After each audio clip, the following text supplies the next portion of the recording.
I don't like RPG games a lot. I don't like a long tutorial and don't like having to go for a ton of story stuff when I start up a game. I want to press X while my little indie game's loading and stop playing. That's why procedurally generated games are one of my most played genres of games, even though they are my favorite. Because I want quick, in-depth, challenge, and fun. That's what I'm looking for in a game, primarily. Project Octopath Traveler took 8 or 12 minutes until I started doing things totally by myself. I sat there checking the in-game timer quite often while half reading the very good, I will admit, story of Primrose's troubled life and such. I like the characters and I like the little ability it gave me, even though I didn't like how the game didn't let me fail bringing a poor customer in, but it's a demo. The devs said they'll be taking feedback and this kind of scenario would be perfect from some minor touch-up that, without spoiling it, won't really affect how the next minute or so plays out. But after those 8 to 12 minutes, I made an amazing combat system, and I don't even know how original it even is, but I personally just want to explore everything this game will have to offer in terms of combat in the future.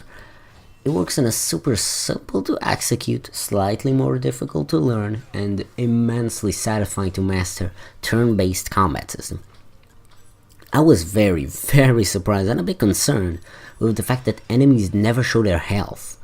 But that really supports the way this game is just a number crunching fun to figure out. Break all shields at 1, use full rush, 219 for damage to all using the mass damage power win. The graphics make it, really. The graphics are fantastic, I can't get enough of these visuals.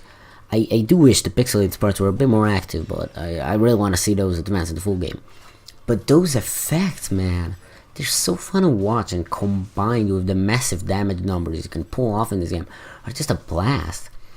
Combat transitions are quick and usually skippable, and the encounter pop-up doesn't get old, and I enjoy the XP and level system where you restore all health and magic whenever you level up. It helps you a lot at the start of the game, and actually helps make the game difficult in the future when you actually don't refill your health all the time.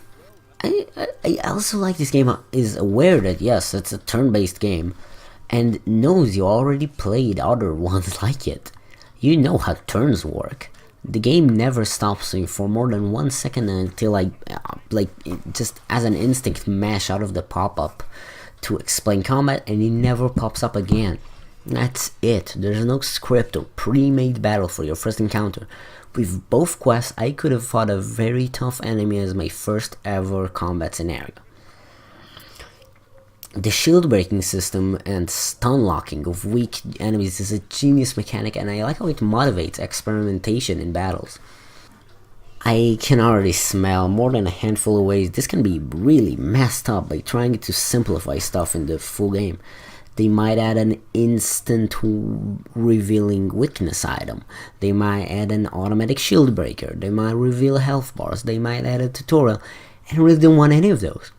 Even with those about 10 minutes of story at the start of both campaigns, once you have control of this game, you are free. The world is fairly large in the demo, and just looking at the map makes me look forward for the gigantic adventure this can become.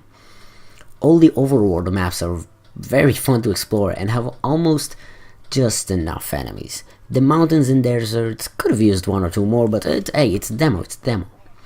The caves are exploding with variety and are meant to be the more serious part of combat. And can I just say, those 2 boss fights that were featured, oh my god, those were absolutely incredible. I can't wait to get far enough into the game and start managing stuff like spawning enemies, weird shield break requirements, and some self-healing stuff.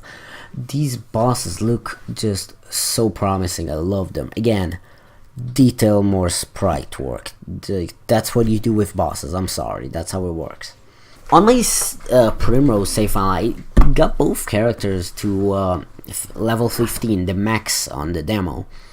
And it took about 3 hours or so, according to the in-game time, but I felt like the experience was so much more, yet still had no downtime. Seriously, 100% of this game was fun.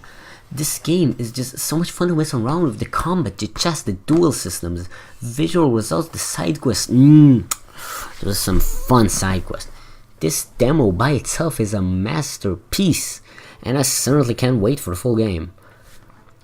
I hope they don't make the game more limited.